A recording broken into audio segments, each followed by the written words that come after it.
because I'm small that I'm still a child. They've always underestimated me. They expect me to fail.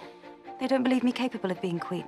Melbourne believed that anyone who dared to question Victoria's authority should be sent straight to the Tower of London. He believed Victoria would bring great glory to the royal family. He believed she was fully qualified to inherit the Queen's title. Lord Melbourne's words convinced Queen Victoria of his loyalty.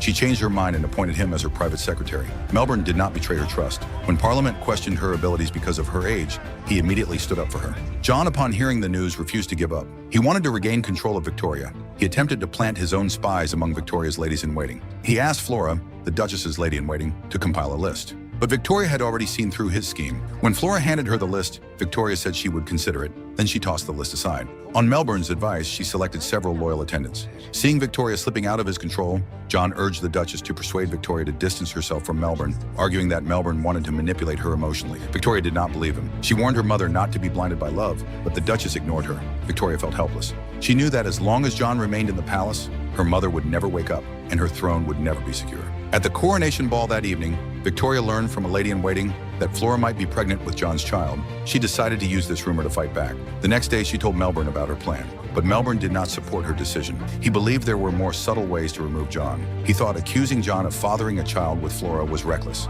Even if the rumor was true, he advised her to proceed with caution. He believed it was their duty to uncover the truth. However, Victoria refused to heed his advice. On the day of her coronation, she wore a golden gown. Meanwhile, Flora was ordered to undergo a medical examination. For an unmarried woman, this was undoubtedly a great humiliation. However, Flora endured it to prove her innocence. After the coronation, the doctor informed Queen Victoria of the results. To everyone's shock, Flora was not pregnant. The swelling in her abdomen was caused by a tumor. Queen Victoria was stunned by the truth. John seized the opportunity. He published the story in the newspapers. This plunged Queen Victoria into a media storm.